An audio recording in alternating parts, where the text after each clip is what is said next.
Hello नमस्कार साथियों, आप सभी का स्वागत है। आप देख रहे हैं 7-Eleven स्टडी यूट्यूब चैनल।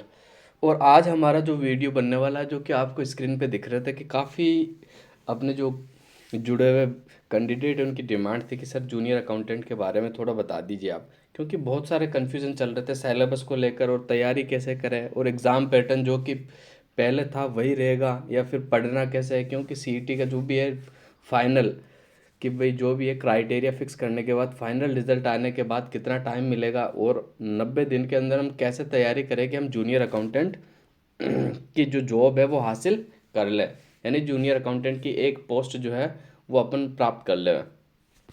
तो इसी के बारे में आज अपनी चर्चा होने वाली है। तो सबसे पहले अपन जो डिस्कशन करेंगे वो सिलेबस के बारे में करेंगे, फिर बाकी चीज़ों के बारे में डिस्कस करने वाले हैं।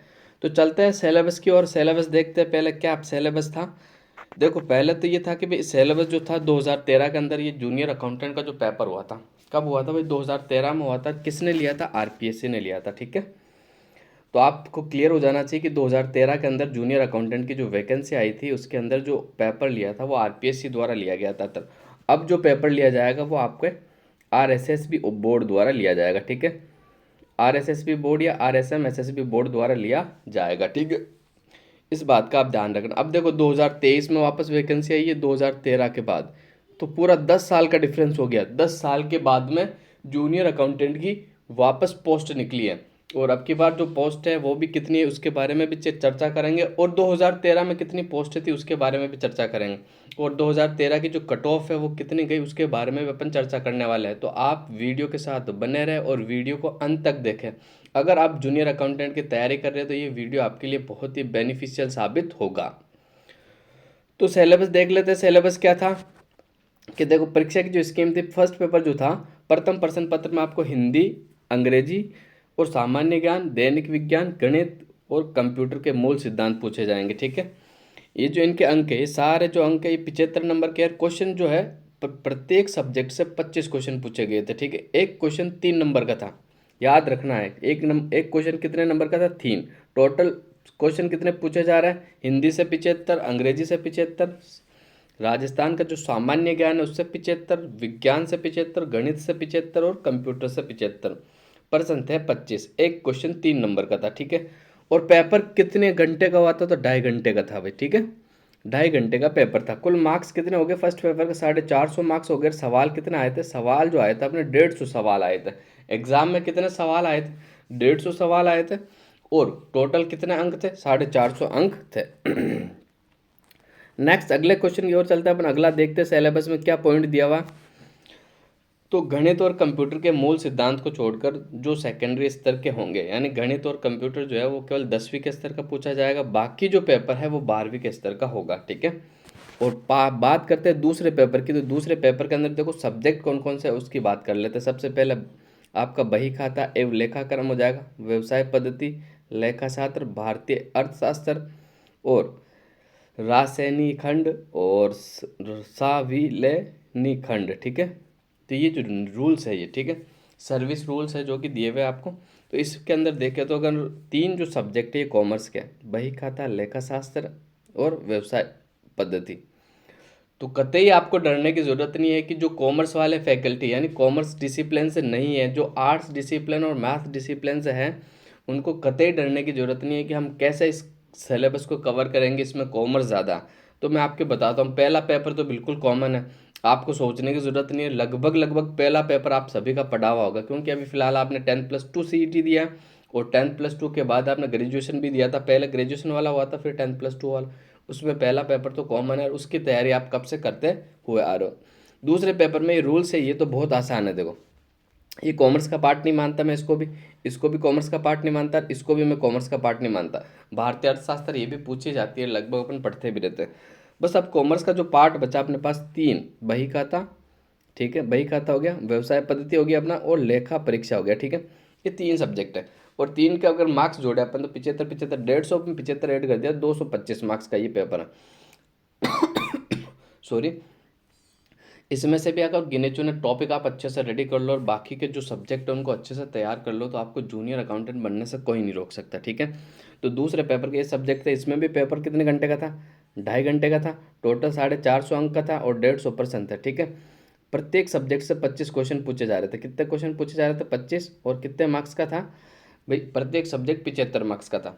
ठीक है, आगे देखते हैं। फिर आगे क्या है, आगे देखते हैं तो क्रम संख्या 5 और 6 पर उल्लेखित विषयों को छोड़कर प्रश्न पत्र स्नातक स्तर का था। यानी दूसरा जो प्रश्न पेपर है वो ग्रेजुएशन लेवल का पूछा था, जो लेवल था वो ग्रेजुएशन लेवल था। ठीक है, प्रत्येक प्रश्न पत्र बहुविकल्पिक प्रकार के 150 क्वेश्चन पूछे गए और सभी प्रश्न समान अंक है। ठीक है, ध्यान रखना आपको। मूल्यांकन ऋणात्मक अंकन था भाई, ध्यान रखना, इसमें निगेटिव मार्किंग होगी। ठीक है, जूनियर अकाउंटेंट एग्जाम के अंदर निगेटिव होगी, कितनी निगेटिव होगी वो भी आपको दिया, 1/3 निगेटिव होगी। इसके बाद आगे चलते हैं। आगे अपना क्वेश्चन क्या कि जो प्रथम प्रश्न पत्र है हिंदी के अंदर आपको मैंने बता दिया था, विस्तृत जो सब्जेक्ट है कौन कौन से पूछे जाएगा आपके सामने, जैसे संधि हो गया, समास, उपसर्ग, प्रत्यय, पर्यायवाची, विपरार्थक, अनिकार्थ, शब्द युग्म और संज्ञा शब्दों का विशेषण हो जाएगा, शब्द शुद्धि।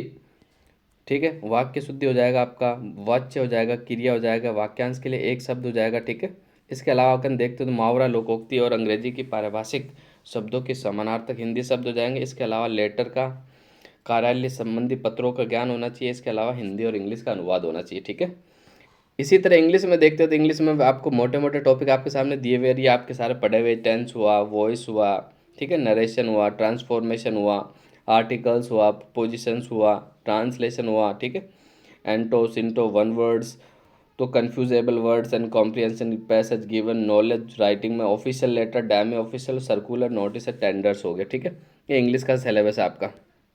इसके अलावा राजस्थान से आपको पूछा ही जाएगा कि राजस्थान इतिहास भी पढ़ना, कला भी पढ़ना आपको। ठीक है, और साहित्य, परंपरा, विरासत, यानी आपको तीनों पढ़ने पड़ेंगे भाई। राजस्थान हिस्ट्री भी आपको अच्छे से पढ़ना पड़ेगा, राजस्थान ज्योग्राफी भी पढ़ना पड़ेगा, राजस्थान आर्ट कल्चर भी पढ़ना पड़ेगा। और ये तो आप कब से पढ़ते आ रहे हो। और ये टॉपिक मतलब ये सब्जेक्ट तो ऐसा है कि आपका लगभग लगभग आप सभी जो कैंडिडेट है इन सभी का क्लियर होना चाहिए। तो ये हो गया आपका। इसके बाद देखो इसमें राजस्थान की अर्थव्यवस्था, यानी राजस्थान की अर्थव्यवस्था के साथ साथ राजस्थान की पॉलिटी भी पूछी गई है। ठीक है, राजस्थान की पॉलिटी आपको दे दी गई है, राजस्थान की अर्थव्यवस्था यानी राजस्थान की इकोनॉमिक्स का पार्ट भी दिया हुआ। ठीक है, इसके अलावा करंट अफेयर भी दे दिया आपको। करंट अफेयर में आपको देखना, देखो राजस्थान, नेशनल, इंटरनेशनल। ठीक है, स्टेट का करंट अफेयर हो गया आपका, नेशनल हो गया, इंटरनेशनल हो गया। ठीक है, इसके अलावा चर्चित व्यक्ति और पैलेस स्थान हो गया आपका। इसके अलावा स्पोर्ट्स की जो एक्टिविटीज़ है यानी खेलकूद संबंधी गतिविधियाँ, उससे भी आपका करंट पूछा जाएगा। और क्वेश्चन सवाल आना 25 सवाल ही पूछे जाएंगे, इसमें ज़्यादा सवाल नहीं पूछेंगे, ये सारा पढ़ना आपको। ठीक है, नेक्स्ट साइंस की बात कर लेते हैं। एवरीडे साइंस है ये अपने एलडीसी का वाला जो सिलेबस है सेम वैसा का वैसा ही, उसमें ज़्यादा डिफरेंस नहीं है। सीईटी में भी पढ़ा था तो इसके अंदर फिजिकल केमिकल रिएक्शन वगैरह जो बिल्कुल एलडीसी जैसा का जैसा ही सिलेबस है। नेक्स्ट मैथ्स की बात कर ले तो इसके अंदर एडवांस मैथ्स नहीं आएगी, आपको घबराना नहीं है कि भाई ज्योमेट्री वगैरह बिल्कुल नहीं आएगी।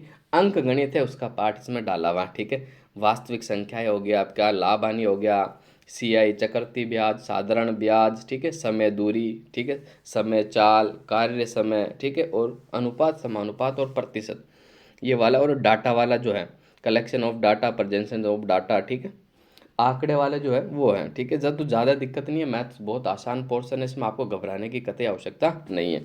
और कंप्यूटर के मूल सिद्धांत, कंप्यूटर में बेसिक पूछा जाएगा आपको, जैसे कि इसमें लिखा हुआ विंडोज़, इनपुट आउटपुट, मेमोरीज हो गया आपका। ठीक है, सीडी डीवीडी हो गया, एक्सेल हो गया, स्लाइड डिज़ाइन हो गया, एनिमेशन हो गया, पेज लेआउट हो गया। तो ये आपके सामने है सिलेबस, बिल्कुल आप देख सकते हो। और इसमें साफ लिखा हुआ कि गणित और कंप्यूटर जो है वो बिल्कुल 10वीं के स्तर का पूछा जाएगा, बाकी जो है वो 12वीं के स्तर का पूछा जाएगा।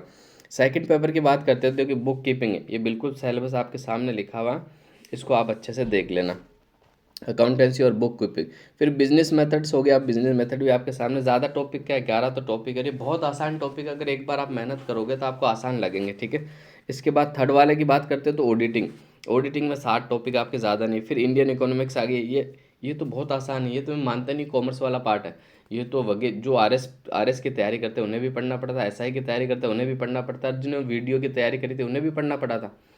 तो भारत का जो अर्थशास्त्र वाला पार्ट है, फर्स्ट ग्रेड सेकंड ग्रेड वाले ये पढ़ते रहते थे, कॉमर्स वाला पार्ट नहीं है, बल्कि ये बहुत आसान है, इसको तो आप आसानी से पढ़ सकते हो। इसके अलावा ये राजस्थान सर्विस रूल्स, ये भी बहुत आसान है, इसमें कौन सा कोई वो है।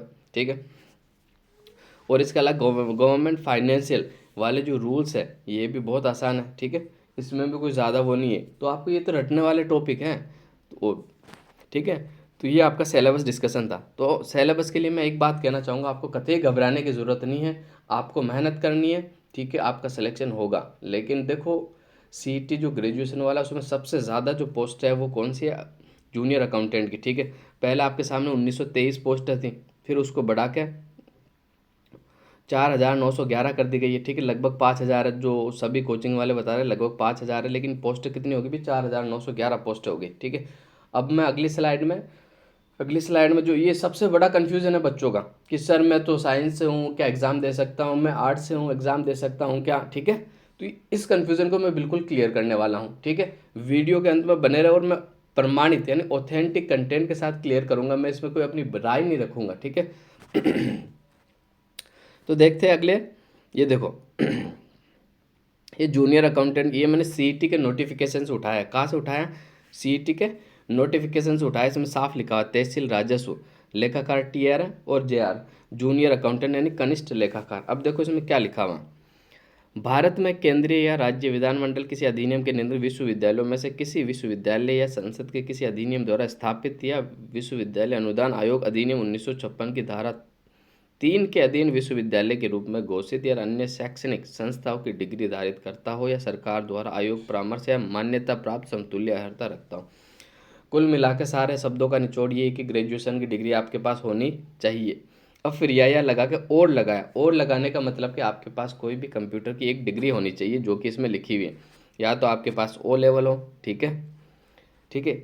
इसके अलावा फिर आपके पास या तो कोपा वाला हो, या पॉलिटेक्निक में आपने कंप्यूटर करी हो, ये कंप्यूटर में आपकी डिग्री हो, और ये सब कुछ नहीं है तो एक तो RSCIT तो सबके पास होता ही है। ये क्लियर हो गया। अब ये सवाल आपका नहीं बनना चाहिए कि सर आर्ट्स वाले बिल्कुल दे सकते हैं, कोई दिक्कत नहीं है। मैं आगे और बताऊंगा आपको, एक स्लाइड मैंने और लगा रखी, उसी स्लाइड में मैं आपका बिल्कुल क्लियर कर दूंगा कि अब डाउट नहीं होना चाहिए आपको कि साइंस वाले दे सकते हैं, बिल्कुल दे सकते हैं। आर्ट्स वाले भी इस एग्ज़ाम को दे सकते हैं, ठीक है। एग्रीकल्चर वाले भी इस एग्ज़ाम को दे सकते हैं, ठीक है। कंप्यूटर वाले भी इस एग्ज़ाम को दे सकते हैं, यानी एनी डिसिप्लिन, कोई भी डिसिप्लिन है, सब इस एग्ज़ाम को दे सकते हैं। वो भले आर्ट्स से हो, कॉमर्स से हो, साइंस से हो, एग्रीकल्चर से हो या कंप्यूटर से हो, ठीक है। नेक्स्ट आगे चलते हैं अगली स्लाइड की, और अगली स्लाइड में देखो मैंने पिछली कट ऑफ भी आपके सामने रखी है कि आप एक अंदाज़ा लगा सको कि भाई पिछली बार कट ऑफ क्या थी, कितनी सीटें थी, वो भी मैं आपको बताने वाला हूँ। तो पिछली बार जो एग्ज़ाम हुआ था वो 2013 में एग्ज़ाम हुआ था, RPSC द्वारा लिया गया था, ठीक है। और पिछली बार जो मेरिट गई थी, देखो आप देखते हो तो जनरल की मेरिट आपको नज़र आती है, तो कितनी गई थी भाई, 583 मेरिट गई थी, ठीक है। और ये मेरिट कितने में से गई आपको पता होना चाहिए, कितने में से गई, ये 900 में से गई, ठीक है। कितने में से गई भी, 900 में से गई। लगभग आप अगर इसका प्रतिशत निकालोगे तो 65% बैठेगा, ठीक है। 65% मेरिट गई थी, ठीक है। इसके अलावा ये विडो की, डिवोर्सी की आप देख लेना। फिर TSP जनरल की मैं बात करता हूँ तो 504 ही गई थी। SC की बात करता हूँ मैं तो 478 गई थी जनरल की, ठीक है। और TSP SC की 425 ही गई थी। और ST की बात करते हैं तो 458, ठीक है। ये मेरिट बिल्कुल आप देख लेना अच्छे से, एक बार रीड कर लेना इसको। फिर TSP ST की बात करते हैं तो 312 गई थी। OBC की बात करते हैं अपन तो कितनी गई थी OBC की, 571 गई थी, ठीक है। लगभग जनरल के बराबर, जनरल की 583 है, OBC की 571 है। और SBC की गई थी 549, ठीक है। नेक्स्ट अगली स्लाइड देखते हैं, अगली स्लाइड क्या है। तो अगली स्लाइड में हम देखते हैं तो ये हॉरिजॉन्टल रिजर्वेशन था इसके अंदर। ये मिनिस्ट्रियल एम्प्लॉयमेंट जो है उनको 424 गई थी, स्पोर्ट्समैन की 373 गई थी। इसके अलावा PH जो है, LDCP OA ब्लाइंड वगैरह जो है उनकी 407 गई थी। इसके अलावा जो TRA वाली वैकेंसी है, TRA वाली वैकेंसी की अलग से मेरिट निकाली उन्होंने, ठीक है। तहसील रेवेन्यू अकाउंटेंट की, तो इसमें जनरल की 616 गई थी, और TSP जनरल की 571। SC की जो गई थी, नॉन TSP SC वालों की थी, गई थी 469, जबकि TSP वाले SC की जो गई थी वो 471 गई थी, ठीक है। ST वालों की, नॉन TSP ST वाले जो है उनकी गई थी कितनी, जनरल की गई थी 549, जबकि TSP ST वाले जो है उनकी 453 गई थी। और OBC वालों की गई थी 605, और SBC वालों की गई 597। हॉरिजॉन्टल रिजर्वेशन जो है ये आपके सामने लिखा है, इसको आप देख सकते हैं। इसके बाद आगे बात करता हूँ मैं कि पिछली बार पोस्ट कितनी थी, वो भी मैं आपको बता देता हूँ। देखो ये नोटिस RPSC का है, मैंने RPSC की साइट्स पे जाके निकाला था, ठीक है, ठीक है। और इसके अंदर जो पोस्ट देख सकते हो आप, कनिष्ठ लेखाकार की 3491 और 156, ठीक है। 3491। देखो आपके सामने लिखा हुआ है, ये पॉइंट नंबर 2 देखना है। ये तो कनिष्ठ लेखाकार की अलग से पोस्ट है, ये वाली जो पोस्ट है आपको देखनी है, ठीक है। 3491 और 156, ठीक है। इसको अपन ऐड करते हैं तो कितना हो जाता है, 7, ठीक है, और ये 4, फिर 6, यानी 3647 पोस्टें हो गई टोटल। कितनी पोस्टें निकली थी पिछली बार 2013 के अंदर? आई थी 3647, और अभी आपके सामने है 4911 पोस्ट है। कितनी पोस्ट है आपके सामने? 4911 पोस्ट है, ठीक है। और दूसरा इसके अंदर आयु क्राइटेरिया पहले 35 था, अभी 40 कर दिया गया है। इसमें आपको सोचने की जरूरत है। पे ग्रेड आपके सामने लिखा हुआ है, ठीक है। और ग्रेड पे जो मिलता है आपको, इसमें लेवल जो रहता है वो 11 वाला रहता है, ठीक है। ये भी आप ध्यान रखना, 3600 पे ग्रेड। इसके बाद देखो, इसके बाद मैं बता देता हूँ, इसमें साफ लिखा हुआ है जूनियर अकाउंटेंट के लिए आपके पास कौन सी डिग्री होनी चाहिए। देखो, for purpose schedule degree art science, a candidate requirement must be hold degree art science commerce university, यानी कोई भी एक आपके पास डिग्री होनी चाहिए, तो वो आप एग्जाम दे सकते, एनी डिसिप्लिन आप एग्जाम दे सकते हो। दूसरा आपके पास RSCIT या कंप्यूटर का कोई भी जो एक है, वो आपके पास डिग्री या डिप्लोमा होना चाहिए, ठीक है। डिग्री या डिप्लोमा होना चाहिए। तो ये सारी बातें आपकी क्लियर होगी, मैंने क्लियर कर दिया आपको, मैंने ये भी क्लियर कर दिया। ये देखो RPSC का नोटिफिकेशन है, मैं अपने मन से नहीं बताता हूँ, ये सारी चीज़ें मैंने RPSC से उठाई है, ठीक है। आप एग्ज़ाम दे सकते हो, पहले सारा क्लियर करो कि कोई भी मैसेज नहीं करे कि भाई आर्ट्स वाला हूँ दे सकता हूँ, साइंस वाला सभी दे सकते हैं। दूसरा मैंने कट ऑफ भी आपको बता दी, इससे आप अनुमान लगा सकते हो, हत्ता कि अभी जो कट ऑफ है वो डिफरेंट रहेगी। उस टाइम कंपटीशन कम था, और उस टाइम जो सिलेबस है वो ये था। अभी हो सकता है कि सिलेबस भी बदल दिया जाए, लेकिन अभी तक कोई नोटिफिकेशन नहीं आया कि भी सिलेबस बदला जाएगा। लेकिन हो सकता है कि पिछली बार RPSC ने लिया, अब की बार RSM बोर्ड ले रहा, तो हो सकता है सिलेबस में थोड़ा चेंजेस कर दे, मार्क्स थोड़े कम कर दे। तो मैं भी पॉसिबिलिटी है, संभावना है, मैं ये नहीं कह रहा हूँ चेंज होगा, लेकिन सब्जेक्ट तो वही रहने वाला है, सब्जेक्ट नहीं बदलेंगे, सब्जेक्ट वही रहेंगे। बस ये है कि नंबर पिछली बार 900 का था, आपकी बार घटा के 300 का कर दे, ये हो सकता है, ठीक है।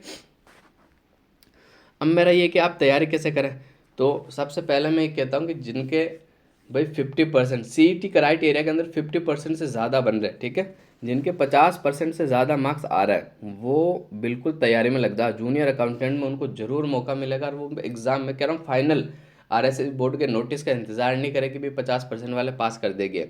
मैं तो ये कह रहा हूँ 50% से ज़्यादा जिसके भी मार्क्स है वो अपनी तैयारी को कंटिन्यू रखे, ठीक है। और स्टार्ट कर दे, अभी से शेड्यूल बनाना है, बाज़ार से आप बुक खरीद के लिया और पढ़ना शुरू कर दे, ठीक है। और इसके अलावा आपको राजस्थान वगैरह क्लियर करना है, तो मेरे इस चैनल पे डाला हुआ पूरा राजस्थान, वो ओल्ड पेपर क्लियर कर लेगा, आपका कुछ भी बाहर नहीं जाएगा, ठीक है। इसके अलावा मैंने ये बताया था कि जो है 90 दिन का जो प्लान है, कि 90 दिन के अंदर मैं कैसे पास कर सकता हूँ। देखो, फाइनल नोटिफिकेशन अगर कल आ जाता है तो आपको ज़्यादा टाइम नहीं दिया जाएगा। फाइनल नोटिफिकेशन अगर कल आता है फाइनल नोटिफिकेशन अगर कल आता है तो आपको ज़्यादा टाइम नहीं मिलेगा एग्ज़ाम की तैयारी के लिए। इसलिए मैंने लिखा था थंबनेल के अंदर कि भाई 90 डेज़ का जो प्लान है वो क्या है, और आप कैसे 90 दिन के अंदर जूनियर अकाउंटेंट की तैयारी कर सकते हो। सबसे पहले तो वाकई में आपको जूनियर अकाउंटेंट की एक पोस्ट चाहिए, तो आपको एक शेड्यूल बनाना पड़ेगा, और वो शेड्यूल आपका डेली 12 घंटे की स्टडी का होना चाहिए, 12 आवर्स, ठीक है। डेली आपको पढ़ना पड़ेगा, ठीक है। 12 घंटा आप डेली पढ़ते हो, और उस टाइम को आपको है ना बेस्ट से बेस्ट स्टडी के अंदर देना है, ठीक है। अपने सारा शेड्यूल फिक्स कर दो आप कि आपको कितना पढ़ना है, कितने टाइम आपको फ्रेंड्स के साथ स्पेंड करना है, कितना टाइम आप सोशल मीडिया को दोगे, कितना टाइम आप घर वालों को देने वाले हो, ठीक है। बाकी सारा जो टाइम है आपका, वो आप अपनी पढ़ाई को, अपनी स्टडी को देना है, ठीक है। प्योर टाइम निकालना। सर प्योर टाइम क्या होता है? प्योर टाइम का मतलब कि बिल्कुल अपने दिमाग को फ्री करके फिर पढ़ना आपको जितना। और 90 दिन में मैं कहता हूँ 12 घंटे आपने पढ़ लिए, तो आपको जूनियर अकाउंटेंट की एक पोस्ट आपकी कोई नहीं रोक सकता। भले ही पोस्ट कम हो जाए या ज़्यादा हो जाए, लेकिन आपको तो एक पोस्ट चाहिए कि भाई मेरी जॉब लगनी चाहिए, तो आपकी जॉब लगेगी। लेकिन डेली शेड्यूल के साथ आपको 12 घंटे पढ़ना पड़ेगा, क्योंकि आप सभी को पता है कंपटीशन बहुत ज़्यादा है। पहले वाला कंपटीशन नहीं रहा, अब कंपटीशन बहुत बढ़ गया। तो कम से कम 12, या मैं तो ये कहता हूँ कि 14 घंटे लगा दो 90 दिन के अंदर। अगर आपको 60 साल की सिक्योरिटी मिलती है तो 90 दिन पढ़ना कोई बुरा नहीं है। आप रात दिन एक कर दो। अगर आप वाकई में नौकरी लगना चाहते हो, अपने गरीबी को दूर करना चाहते हो, अपने माँ बाप को इज्जत देना चाहते हो, और आप समाज के अंदर आप खुद रिस्पेक्ट पाना चाहते हो, तो वाकई में आपको सच्चे दिल से और ईमानदारी के साथ मेहनत करनी पड़ेगी। और जो देखो कड़ी मेहनत करता है उसको सफलता जरूर मिलती है। उसको ये हो ही नहीं सकता कि उसको सफलता नहीं मिले। ईमानदारी के साथ उसने मेहनत करी हो और सफलता ना मिले, जरूर मिलेगी भाई, ठीक है। इसलिए मेरा यही कहना है कि 90 दिन पूरे लग जाओ कि भाई दिन रात क्या होता पता नहीं होना चाहिए, आपको शादी के पता नहीं होनी चाहिए। मैं तो ये कहता हूँ कि आपको घर में शादी है फिर भी आप मत जाओ, तब आपकी जॉब लगेगी। क्योंकि अभी शादियों का माहौल चल रहा है, सब इधर उधर फंसे हुए हैं। दूसरा कि जितने भी कैंडिडेट है सब कंफ्यूज है, किसकी तैयारी करें किसकी तैयारी करें। फर्स्ट ग्रेड की वैकेंसी सामने आने वाली है, ठीक है। इसके अलावा एलडीसी की वैकेंसी सामने आने वाली है, इसके अलावा कांस्टेबल की वैकेंसी सामने आने वाली है, पटवारी की वैकेंसी सामने आने वाली है, छात्रावास अधीक्षक है, महिला पर्यवेक्षक है। तो कितनी सारी वैकेंसी है, तो सारे बंदे कंफ्यूज है। अगर आपने अभी एक टारगेट सेट करके उसके पीछे चलना स्टार्ट कर दिया तो ज़रूर ज़रूर आपको सफलता मिलेगी। इसलिए मैं यही कहता हूँ 90 दिन का अपना प्लान बनाओ। उस 90 दिन के अंदर रोज़ आप एक दिन मिस मत करो। रोज़ 12 घंटा पढ़ना है तो 12 घंटा पढ़ने, 12 घंटा पढ़ने के बाद आपका जो अतिरिक्त टाइम बचता है उस एक्स्ट्रा टाइम के अंदर आप अपने घर के काम कर सकते हो, ठीक है। अपने फ्रेंड्स के जो भी है, आपके जो भी है वो सारे आप काम कर सकते हो। तो फाइनली मेरा यही कहना है कि भाई जूनियर अकाउंटेंट की जो तैयारी कर रहे हो वो लग जाओ तैयारी के अंदर। समय बहुत कम मिलेगा, ज़्यादा टाइम नहीं मिलेगा, चुनावी साल है। सीईटी का जो फाइनल जैसे ही नोटिफिकेशन आएगा भी क्राइटेरिया वाला किस किस को पास कर दिया गया, उसके बाद ज़्यादा से ज़्यादा 2 ढाई 3 महीने मिलेंगे, इससे ज़्यादा टाइम नहीं मिलेगा आपको। अभी देख लो मई चल रहा है आपका, ठीक है। तो जुलाई अगस्त तक आपका एग्ज़ाम कंप्लीट हो जाएगा, ठीक है। जुलाई अगस्त से ज़्यादा आपका एग्ज़ाम नहीं जाने वाला, क्योंकि इलेक्शन दिसंबर में, तो इलेक्शन आ जाएंगे दिसंबर पहले सारे एग्ज़ाम करवाने होंगे। इसलिए फाइनल यही है कि आप गहलोत सरकार है तब तक नौकरी लग जाओ, और अगले फिर चुनावी साल के अंदर मान लो बीजेपी की सरकार आए, कांग्रेस की सरकार आए, तो पिछले स्टार्टिंग के तो 2 साल होते हैं ना 5 साल में से, उस 2 साल में कोई वैकेंसी नहीं आती है। इसलिए आप अच्छे से अपनी तैयारी शुरू करें, ज़रूर आपकी जॉब लगेगी। और जितना मैं आपकी हेल्प कर सकूँगा, जितने टॉपिक्स मैं आपको अपने वीडियो पे दे सकूँगा वो ज़रूर अवेलेबल करवाऊँगा आपके लिए। और मैं समय समय पर आपको गाइड भी करता रहूँगा। और आपकी कोई क्वेरी है तो आप मुझे कमेंट ज़रूर करें। और ये जो पीडीएफ है मैं मेरे अपने चैनल पर डाल दूंगा, 7-Eleven स्टडी टेलीग्राम चैनल पे इस पीडीएफ को आप ले सकते हो। ये सारी पीडीएफ मेरे आपके टेलीग्राम चैनल पे मिल जाएगी। और मेरा जो टेलीग्राम चैनल है वो 7-Eleven स्टडी के नाम से है, आपको मिल जाएगा, ठीक है। और इसका लिंक भी है तो मैं आपको वीडियो के डिस्क्रिप्शन में दे दूंगा, ठीक है। डिस्क्रिप्शन नहीं मिला आपको तो आप देख लेना कि सीधे आप टेलीग्राम पे जाके इसको सर्च कर लेना, आ जाएगा, ठीक है। तो आज का वीडियो यही समाप्त करते हैं। अगले वीडियो में फिर आपसे मुलाकात होगी। और आपकी कोई भी क्वेरी हो तो आप कमेंट जरूर करना, मैं उस क्वेरी को हल करने की पूरी पूरी कोशिश करूँगा। तो आप सभी का धन्यवाद।